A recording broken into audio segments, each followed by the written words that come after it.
안녕하세요. 복음책방 신앙을 읽다 김필원입니다.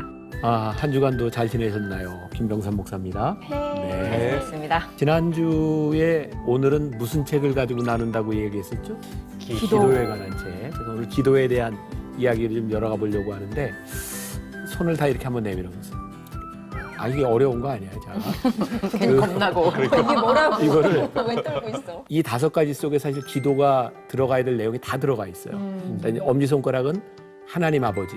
하나님 아버지. 이게 엄지니까 하나님 아버지를 생각하면 되고, 기도할 때 제일 좋은 게 감사합니다로 시작하는 거. 감사합니다. 그리고 기도로 나아가기 위해서 하나님 앞에 용서를 비는 용서해 주세요. 용서해 주세요.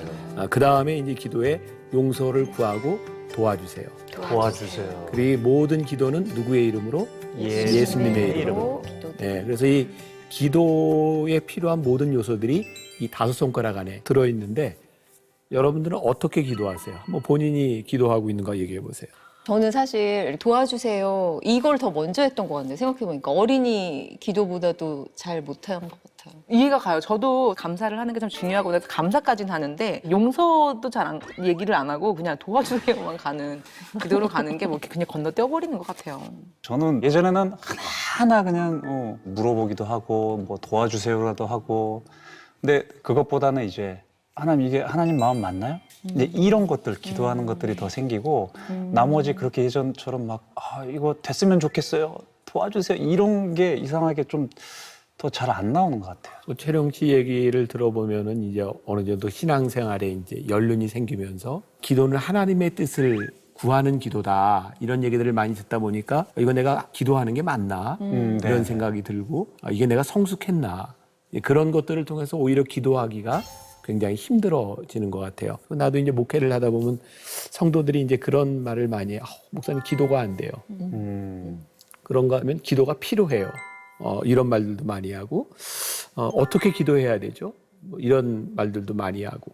오늘은 정말 우리들이 가지고 있는 기도에 대한 고민들을 많이 이렇게 좀 나누고 풀어볼 수 있는 그런 책이 아닌가. 그런 책이 벌써 복음책방 신앙을 읽다 28번째 책이에요. 많이 읽었다. 많이 읽었 28번째 책은 무엇인가요, 목사님? 저자가 무명의 그리스도인이에요. 저자, 무명의 그리스도인. 그런데 무명의 그리스도인의 이름이 알려져 있어요. 그게 뭔지 모르겠어. 오늘 이야기하다 이 부분도 좀 풀어갔으면 좋겠고, 네. 이 무명의 그리스도인의 무릎으로 사는 그리스도인 책으로 한번 들어가 봅시다.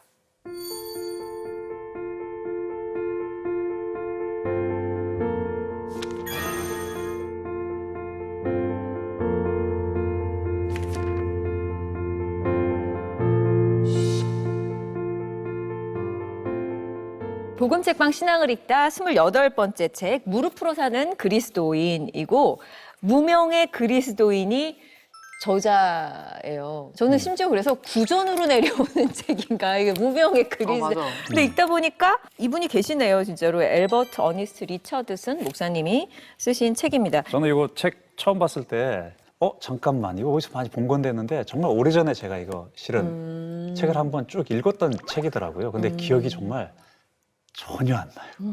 근데 이거를 읽어보는데, 우리가 저번에 했던 책이잖아요, 무엇이 선인가. 그거를 토대로 해서 이거를 읽었더니 훨씬 더 잘 읽혀지더라고요. 우리가 계속 하나님의 선에 대해서, 하나님의 관점에 대해서 우리가 계속 그거를 베이스에 깔고, 그리고 어떻게 기도해야 되는가, 하나님 관점에서 보는 기도가 무엇인지에 대해서 너무 잘 읽혀지더라고요. 그래서 이게 앞광고죠. 우리 복음책방 우리 시청자분들은 꼭 무엇이 선인가 읽고 나서 이거를 읽으시면은 훨씬 더 이게 더 깊이 있게 와닿을 수 있을 겁니다. 맞아요. 우와, 정답입니다. 제가 복음책방 아니었으면 전 이 책 정말 안 읽었을 거예요. 정말. 죄송합니다. 정말 안 읽었을 거예요. 벌써 무릎이 아프잖아요. 제목부터 무릎이 아픈 거예요. 그래서 저는 안 읽었을 것 같지만, 근데 이게 지금 고백록이나 뭐 이게 하나님의 임재처럼 그렇게 아주 유명한 책은 사실 아니지만, 그래도 기독교 고전을 이제 찾아 읽으시는 분들한테는 되게 유명한 책이더라고요. 조금 상식을 좀 돕도록 하죠. 뭐 이런 거 좀 아는 채도 괜찮을 것 같아요. 이 책이 처음 나온 건 1981년이라고. 1981년. 40년 전이네. 네. 그때는 거의 주목을 받지 못한 것 같아요. 한국어로 나왔을 네, 때. 예. 한국어로. 근데 10년 정도의 세월이 흘러서 1990년대 초반부터 이 책이 이제 베스트셀러가 되고 알려지기 시작했다 그러죠. 그래서 이 좋은 책은 시간이 지나면 사람들이 많이 이렇게 읽게 되고 알아봐주게 되고 그런 것 같아요. 요 그림을 딱 보고 이게 딱 그 예수님이 기도하시던 그 그림. 제자들은 자고 있던 내가 이 제자들의 모습이겠구나. 힘이 많이 벌써 빠져 있어요, 들어가면서부터. 제자들. 예, 예. 들어가면서부터 굉장히 좀 마음을 무겁게 했던 그림이었습니다. 그러니까요. 이게. 예수님은 원래 굳이 기도 안 하셔도 되는 분이잖아요. 하나님과 하나라서. 그럼에도 불구하고 이렇게 기도로 나가셨는데 그러게요. 이 제자들 봐, 이거 모습들 봐. 언니랑 딱 같이 내 이렇게 모습. 이마 대고서는 자고 너무 있어요. 하나님 너무 힘들어요. 이러면 이제 기도하면은 우리 세대 어머니 할머니 이렇게 초창기 이렇게 신앙생활을 하던 분들은 기도를 참 많이 했던 것 같아요.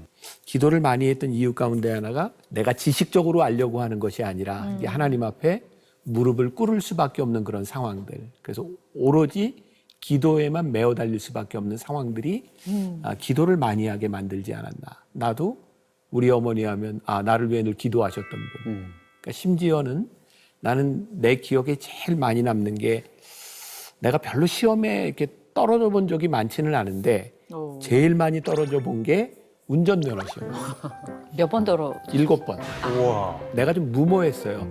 학원도 한 번 안 가보고 그냥 필기 시험 보고 실기 시험 트럭으로 보는데 계속 떨어지는 거야. 하도 떨어지니까 우리 어머니가 시험 보는 동안 탄천에서 무릎 꿇고 기도하셨어요. 붙었어요. 어머니 너무 대단하시다. 네. 근데 이제 그 우리 어머님 세대의 기도라고 하는 것은 이게 상식적으로 어떠냐, 이게 논리적으로 맞냐 그런 것이 아니라 정말 이렇게 필요한 때 하나님 도와주세요 라고 기도했던 그 어머니들의 무릎. 그게 이제 우리들이 생각할 때 사실은 기도의 이미지가 아닐까. 부러워요, 저는 그래서. 예, 예. 우리 어머니 기도 안 하셔도 저 운전면허 붙긴 했는데 그러나 부럽습니다. 이렇게 모태신앙인 분들 보면은 굉장히 이렇게 위기들도 좀 잘 넘어가는 것 같고 야 저게 기도가 쌓인 집안에서 저런 건가? 맞아. 이게 뭐 기도의 오해일 수는 있겠는데 그런 마음도 가진 적이 있었어요. 맞아. 그런 말 있었잖아요. 3대째부터는 잘 풀린다. 뭐 그런 말들도 되게 많았었잖아요. 맞아요. 그러니까. 저는 엄마의 기도가 있었는데 여태까지 사실 감사한 거 그렇게 많이 몰랐거든요. 근데 이 책을 딱 보니까 엄마 기도가 진짜 감사하구나.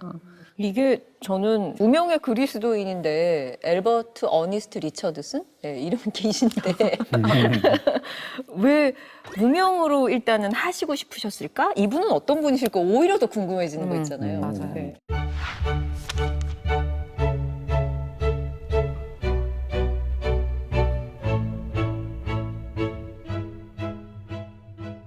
알버트 어니스트 리처드슨이라고 하는 분은 옥스퍼드에서 공부를 했고요. 1897년에 영국의 성공의 목사로 안수를 받은 아주 정통적인 목사님이에요. 근데 이분이 안수받고 1년 후에 1898년에 아프리카 선교사로 이제 파송을 받고 그리고 1903년에는 인도의 선교사로 이제 파송을 받게 되죠. 연도가 보니까 1800년대 후반에서부터 1900년 초에 이렇게 활동을 했던 분이죠.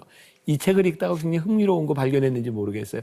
1907년 평양 대부흥운동 얘기가 이 책에 나와요. 맞아요. 그러니까 맞아요. 막 그 당시에 기도하는 사람들에게 이 평양 대부흥운동, 선교의 역사가 굉장히 흥미롭게 알려졌던 것 같아요. 참 재미있잖아요. 그 시기에 한국에서 일어났던 일을 그 시대의 영국 사람이 알고 그 시대의 이 책을 썼다고 하는 게 굉장히 흥미롭기도 하고 맞아요. 이 무명의 그리스도인에게는 세 권의 대표적인 저서가 있어요. 무릎으로 사는 그리스도인뿐만 아니라 승리하는 그리스도인, 그리스도를 닮은 그리스도인 요 세 개가 굉장히 유명한 책이었던 것 같고 이분이 그 저술 활동 소위 은퇴한 후부터 책을 쓴 건 아닌가라는 추측이 가능할 것 같아요. 아마 1920년 무렵부터 이 책들이 나오기 시작했으니까. 그리고 아마 이 책은 1930년대쯤 쓰지 않았을까라고 생각을 해요. 사람들이 막, 이렇게 좀 선망에 이렇게 대상까지 될 수 있을 법한 사실 스펙을 가지신 분인 것 같은데, 근데 무명의 그리스도인이라는 필명을 굳이 왜 쓰셨을까요? 이게 욕심이 날 수 있을 것 같거든요. 일화가 있는데 무명의 그리스도인이긴 한데 이름이 있잖아요. 흥미롭기도 하고 그래서 이제 미국의 한 신학대학원에서 다른 책이 없을까? 그래서 이제 도서관과 헌책방을 이렇게 쭉 뒤지다가 어떤 유명한 신학대학원 도서관에서 무명의 그리스도인이라는 그 책 옆에 이 저자의 이름으로 된 책을 발견하게 됐다 그래요. 그런데 책을 이렇게 쭉 찾다 보니까 이분 이름으로 쓴 모든 책이 딱 한 권만은 제외하고는 다 무명의 그리스도인으로 출판이 되어 있다 그래요. 그래서 이 책을 이제 새롭게 이제 출판하려고 하는 사람들이 이분의 의도를 이제 존중해서 무명의 그리스도인으로 그렇게 책을 계속 내게 된 그런 일화도 있다 그래요. 제가 책 뒤쪽에서 좀 놀랐던 게 194페이지 보면 6명의 대학생이 단지 서로의 방에서 기도 모임을 가지고서 기도문 없이 즉석에서 기도했다는 이유로 옥스퍼드 대학에서 퇴학을 당하고 쫓겨난 것이 겨우 2세기 전의 일이었습니다. 우리도 뭐 방언 기도라든지 이제 기도가 워낙 신비로운 것과 다 연결이 되어 있다 보니까 좀 편견이나 오해 같은 것들이 이 시대에도 상당히 계속 지속적으로 있었기 때문에 비밀들을 여기에다가 솔직하게 적어 놓고 싶으셔서 오히려 굳이 뭐 내 이름 여기다가 쓸 필요 없다라는 그런 마음이 있으셔서 진짜 그렇게 하셨겠구나. 또 여기 보면은 아까 목사님께서 잠깐 말씀하셨는데 10페이지 보면은 이 책은 요청을 받은 후에 많이 주저하고 망설이다가 씌어졌고 많은 기도로 씌어졌습니다. 라고 돼 있거든요. 이런 걸 보면은 이게 정말 무명이 아니고 유명한 분인데 이런 요청에 의해서 이런 것들을 우리 피론 씨 말대로 그것들을 풀어내기 위해서 또 무명의 그리스도인으로 또 하지 않았나 싶더라고요. 보니까. 근데 되게 유명하셨던 분 같아요. 요청받을 정도면 굉장히 유명하신 분 아닐까요? 약간 로렌스 형제님 같다, 그죠? 약간 제발 좀 그 비밀을 알려주세요. 너만 읽게나 그러면서 편지 읽는 것처럼 약간. 그래서 누가 중보기도 했나 봐요. 무릎으로 유명해지지 않게 해주세요. 무명으로 가게 해주세요. 이렇게. 얘기를 하다 보면 그냥 지식이 뿜뿜 이게 나오네. 막 하나님의 지술이 임재여서 연결이 나오고. 되는. 기도에 대해서 이제 부담을 갖지만 우리 언제까지 부담 갖고 살 거냐고 결단하고 책 읽고 풍성한 기도 생활을 할 수 있도록 도와주실 분이 계셔서 책을 또 읽을 만한 거 아닙니까? 자, 지금부터 복음책방의 주인장 김병삼 목사님의 책을 통한 시원한 신앙 읽기가 시작되도록 하겠습니다. 목사님 부탁드리겠습니다. 네.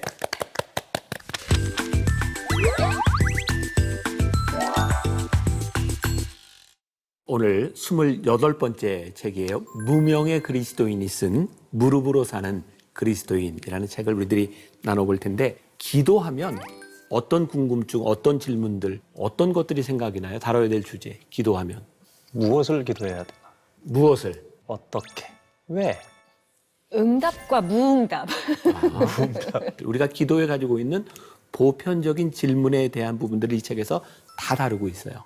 그리고 이 책을 읽는 분들은 아마 그런 생각을 하게 될 것 같아요. 우리가 흔히 DTS에서나 어떤 뭐 영성 프로그램 이런 데서 배웠던 기도에 대한 내용들이 여기 다 있네. 이렇게 생각할 수 있을 부분도 있고 또 이 리처드슨이라는 무명의 그리스도인이 상당히 공부를 많이 한 것 같아요. 우리가 그동안 읽어왔던 많은 고전들에 대한 내용이 이 책에 굉장히 많이 인용이 되어 있어요. 그런 맥을 지금 같이 하고 있구나. 이런 것도 우리들이 깨닫게 될 것 같아요. 자, 기도에 대한 의문들이죠. 좀 기도하면 진짜 돼? 진짜로? 기도하면 돼요. 저한테 물어보시는 거예요. 자, 깜짝 놀랐어요. 문제는 우리가 기도를 하는데 우리들이 경험하는 건 뭐냐면 기도해도 소용이 없다고 느낄 때가 많죠. 이게 응답되는가? 뭐 이런 부분들에 대한 것들은 누구나 가지고 있는 다 그런 의문이죠. 그러다 보니까 이거 어떻게 기도해야 되는 거지? 이런 생각이 들게 되는 거고. 자, 기도처럼 쉬운 게 없어요. 기도하면 되잖아. 맞아요. 기도처럼 어려운 게 없어요. 어떻게 기도하지? 참 이율배반적인 이런 생각들을 하게 돼요. 자, 겟세마네의 예수님의 기도를 보면 기도가 어땠어요? 겟세마네 기도. 하나님의 뜻을 구하는 뜻을 구하는 기도가 쉬웠어요? 어려웠어요? 어려웠죠. 어려웠죠. 우리가 흔히 이야기하는 땀방울이 핏방울이 되도록 하나님의 뜻을 구하는 기도가 쉽지 않아요. 제가 오래전에 이제 금식기도원에서 매월 한 번씩 이렇게 말씀을 전하던 때가 있었어요. 제가 금식기도하러 온 사람들한테 꼭 처음에 설교할 때 이런 얘기를 했어요. 여러분들 한번 잘 생각해 보세요. 여러분들 왜 금식하는지. 양심에 손을 얹고, 제가 자주 쓰는 표현, 양심에 손을 얹고 왜 금식하는지. 하나님의 뜻대로 살려고 금식하세요? 하나님의 뜻대로 안 살려고 금식하세요? 그럼 제가 이런 이야기를 해요. 여기 금식 기도를 하러 온 사람 중에 아주 예외적인 초신자를 제외하고는 적어도 수십 년 신앙생활을 한 사람들일 텐데, 지금 여러분들이 기도하는 기도 제목을 딱 놓고 하나님의 뜻이 무엇인지 진짜 몰라요? 정말 생각해 보면 뜻을 모르는 것이 아니라 이 뜻대로 사는 게 힘든 거야. 그래서 어떻게 해서든지 하나님의 뜻을 좀 바꿔보려고. 그래서 제가 설교할 때 오늘 이 설교를 듣고 아마도 금식을 포기할 사람이 꽤 많을 것 같다. 내가 하나님의 뜻대로 살아가야 될 용기만 가지면 아마 지금 기도원을 내려가도 될 사람들이 참 많을 것 같다. 그러니까 정직하게 우리들이 이제 기도에 대해서 우리 자신들을 보는 것, 이런 내용들이 이 책에는 많이 나와 있어요. 이 책은 처음에 왜 우리들의 인생의 실패, 우리들의 사역, 인생, 왜 실패하는가, 실패에 대한 이유를 아주 그냥 간단하게 이야기하고 있어요. 기도하지 않기 때문이다. 자, 16페이지에 영적인 삶과 기독교 사역이 모두 성공하지 못하고 실패만 거듭하는 이유는 기도에 결함이 있거나 기도가 부족하기 때문이라는 것은 쉽게 증명될 수 있습니다. 얼핏 보면 이 말은 심한 과장처럼 들리겠지만 성경이 조명해주는 빛 안에서 이 말을 좀 더 숙고해 보면 이 말이 사실이라는 것을 확신하게 될 것입니다. 이 책의 출발점이에요. 우리들이 실패하는 것, 우리 인생에 문제가 있는 것은 기도하지 않기 때문이다. 그리고 우리들이 저를 비롯해서 모든 사람들이 이런 질문에 이렇게 마주대하게 되죠. 과연 나는 얼마만큼 기도에 시간과 노력을 쏟고 있는가. 그러고 보니까 우리들이 신앙생활하는 교회 안에는 문제들이 많이 있어요. 아마 사람들이 사는 공동체에는 문제들이 참 많이 있는 것 같은데, 어떤 분이 그런 글을 본 기억이 나요. 현대 교회의 문제는 여자들은 다 기도를 열심히 하고 남자들이 모여서 회의하고 의사결정을 하기 때문에 교회에 문제가 있다. 가만히 생각해 보세요. 교회를 좌지우지하는 교회의 의사결정 구조가 기도를 많이 하는 사람들이 하지 않아요. 여러분들이 경험하기에 장로님이 기도를 많이 해요? 장로님 부인이 기도를 더 많이 해요? 부인이 많이 하죠. 제가 생각하기엔 네. 장로님 부인이 기도를 많이 할 확률이 훨씬 더 많아요. 네. 저는 교회가 잘 되려면 의사결정 구조를 장로님이 하는 게 아니라 부인들이 하면 훨씬 더 낫겠다. 굉장히 좋은 생각이신 것 같아요. 그럼 교회 지금 굉장히 획기적인 변화가 한국 교회에 일어날 것 같아요. 제가 만다교회 담임 목사가 돼서 초창기에 회의에 대한 두려움이 있었어요. 왜냐하면 나는 굉장히 젊은 나이에 만다교회 담임 목사가 됐고 나보다 20년 이상 나이 많은 장로님들과 함께 의사결정 그런 그 회의를 해야 됐어요. 나는 그때 하나님이 나에게 주신 참 좋은 지혜라고 생각을 했는데 두 가지였어요. 하나는 회의하기 전에 그 장로님들과 함께 저는 교회 강단에서 이렇게 기도회를 하고 그리고 장로님들과 이런 얘기를 했어요. 저의 꿈은 회의 시간보다 기도가 길었으면 좋겠습니다.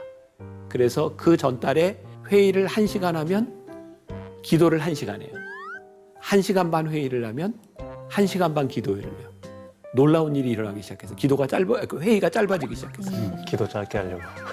이게 어떻게 생각해야 되나. 그리고 회의를 하다가 막 이렇게 논쟁이 이렇게 오고 가면 어떤 장로님이 짧게 해. 다음번에 기도회가 길어져.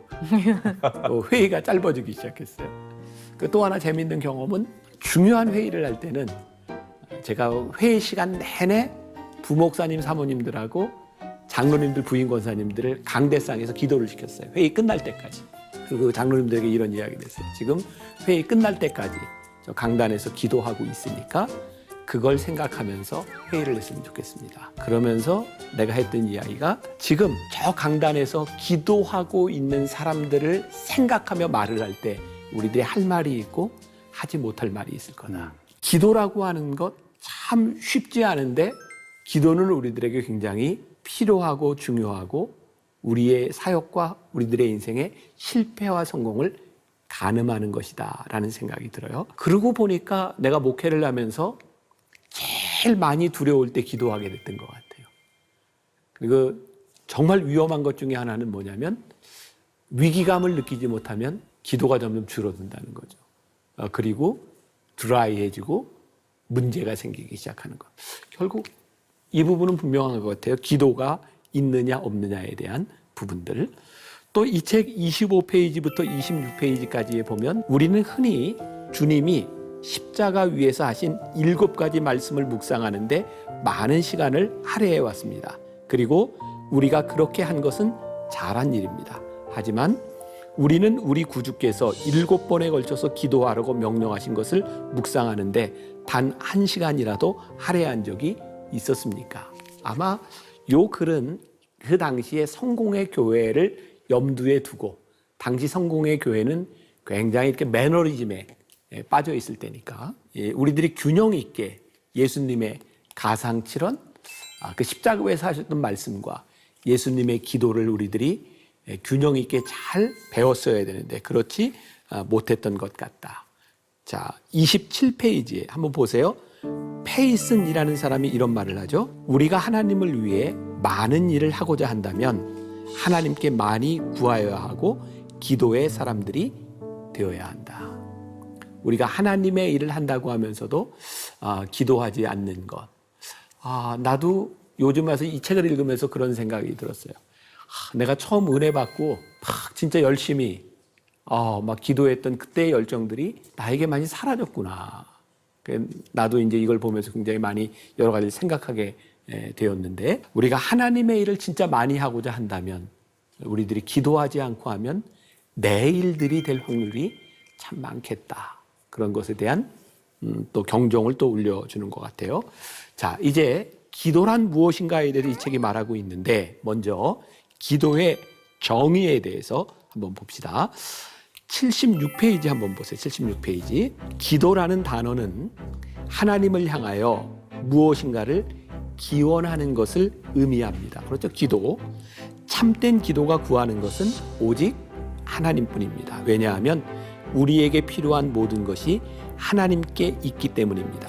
기도는 단지 우리의 심령을 하나님께로 향하는 것입니다.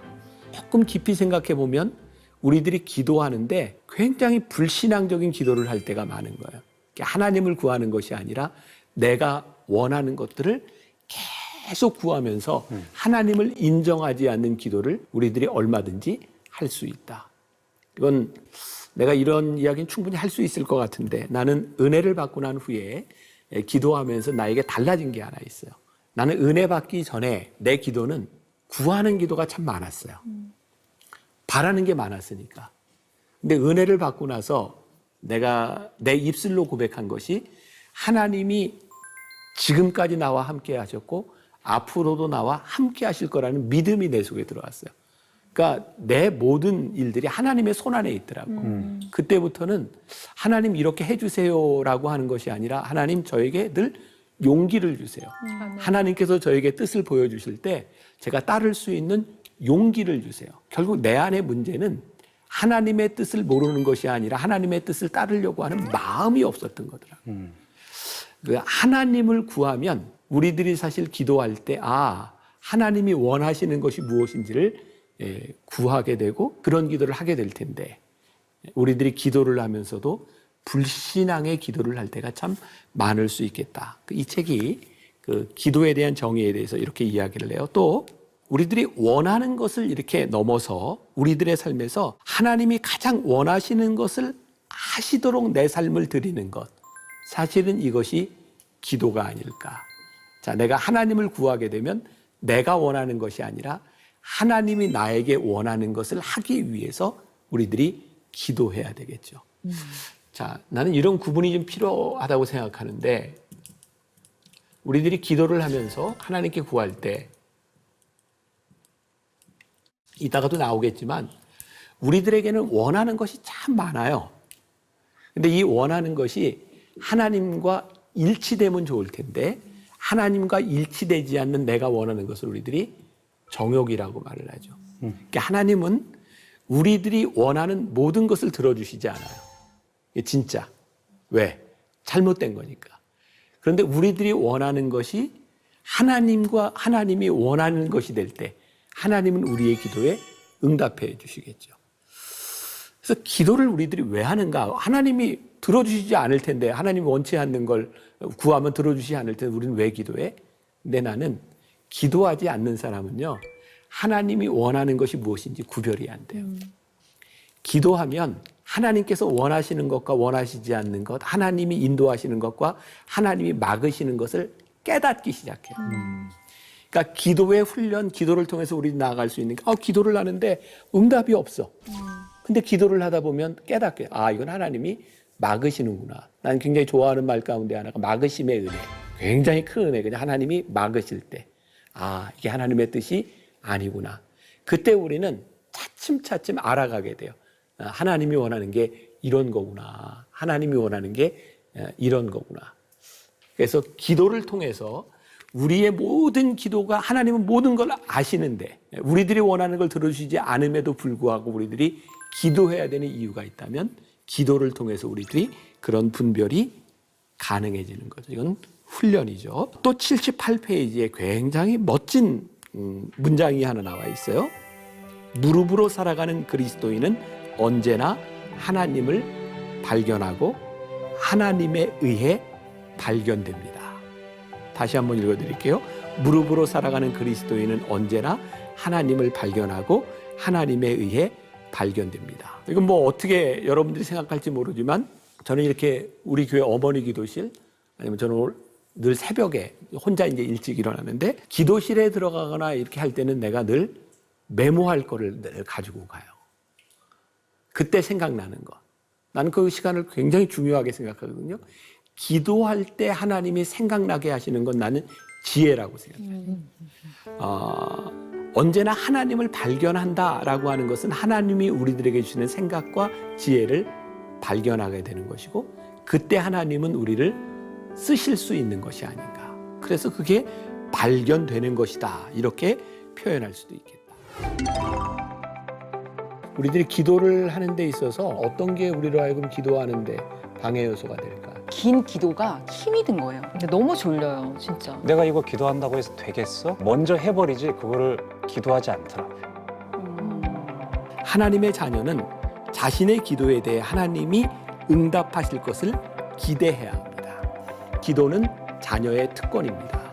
우리는 하나님께 나아가 기도할 수 있는 자격이 있다. 그 믿음이 우리들에게 있어야 기도할 수 있겠죠. 하나님은 기도하는 사람들에게 자신의 마음과 생각을 계시해 주십니다. 이거 책 읽고선 더 이상의 뭐가 있을까요?